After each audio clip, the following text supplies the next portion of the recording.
Good morning મિત્રો, આજે આપણે ક્વેશ્ચન પેપર વિશે થોડી ચર્ચા કરીએ. તો અહીંયા આઈટીઆઈ ઇન્સ્ટ્રક્ટરના એક પેપરની અંદર જે પ્રશ્નો આપ્યા છે એની ચર્ચા કરીએ. તો લેટસ ગો ખાલી જગ્યા. તો અહીંયા ટ્રેન આવે, ધ ટ્રેન આવે કે ટ્રેન આવે. જો આ તો ન જ આવે, કારણ કે અહીંયા ક્રિયાપદની જરૂર નહીં. એક ટ્રેનનો અર્થ એવો થાય મિત્રો કે તાલીમ આપવી અથવા પ્લે લેવી.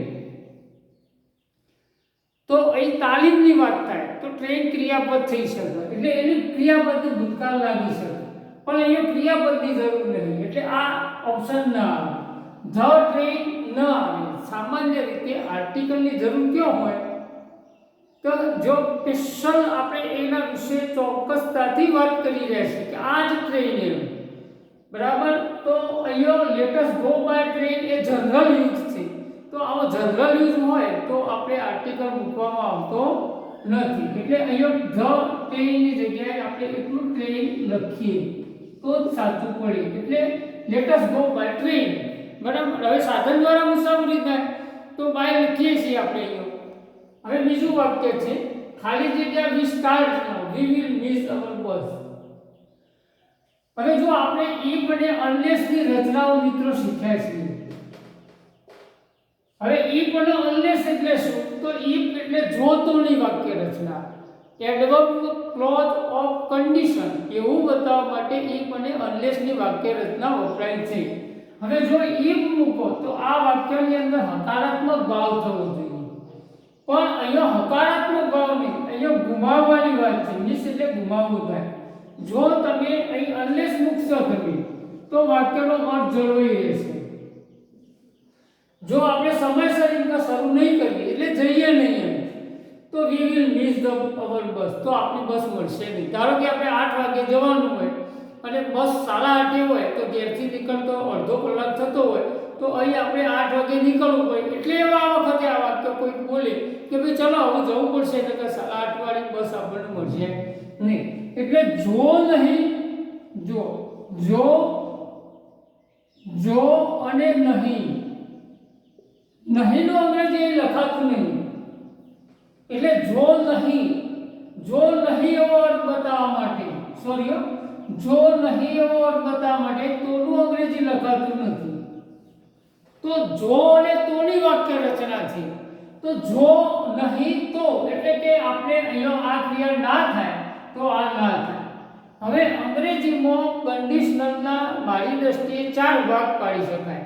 એક કન્ડિશનલ સનાતન સત્ય વાળું હોય બરાબર, એટલે એ સનાતન 2 વાક્યમાં સાદો વર્તમાન કાળ આવે, અને એકમાં સાદો વર્તમાન કાળ અને એકમાં સાદો ભવિષ્યકાળ એવી વાક્ય રચના આવે.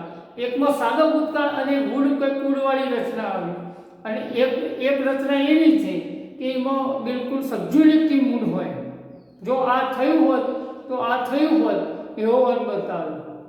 હવે અહીં આપણે અનલેસ મૂકીએ તો આ વાક્ય સાચું બનશે. મિત્રો અહીંયા એક જ વસ્તુ છે કે વેધર એ 2 વાક્યોને જોડે, પણ એવો અર્થ અહીં છે નહીં. ઇફ અથવા અનલેસ બેમાંથી ઓર પણ ના આવે.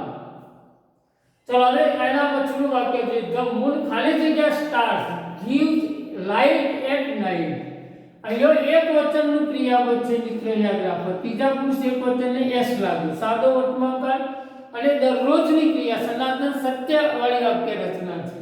એટલે ચંદ્ર જે છે gives light at night, રાત્રે પ્રકાશ આપે છે. હવે અહીંયા એજ વેલ એજ લખો તો એનું ગુજરાતી થાય ની જેમ, તારાઓની જેમ. The moon as well as the stars, તારાઓની જેમ. જો મિત્રો એજ વેલ એજ આવે તો અહીં આગળનો જે કર્તા છે એના પ્રમાણે અહીં ક્રિયાપદ મૂકવામાં આવે છે, એના નજીકના કર્તા પ્રમાણે ક્રિયાપદ મૂકવામાં આવતું નથી.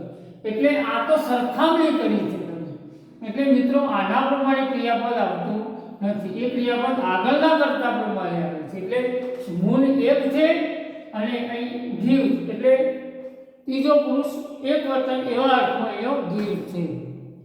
ત્યાર પછી તમે જુઓ કે આઈ વોઝ ખાલી જગ્યા ડિસઅપોઇન્ટેડ વિથ માય રિઝલ્ટ. કોઈ વિદ્યાર્થીએ 85 ધાર્યા હોય અને 80 માર્ક્સ આવે તો એ નિરાશ થઈ જાય.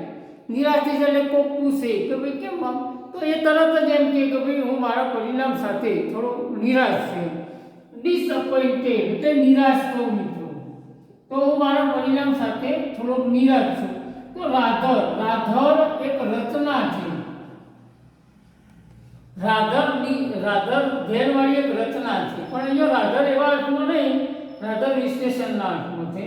તો I was rather disappointed with my result. હું થોડોક, જો રાધરનો થોડોક એવો એટલે હું થોડોક મારા પરિણામ સાથે નિરાશ છું.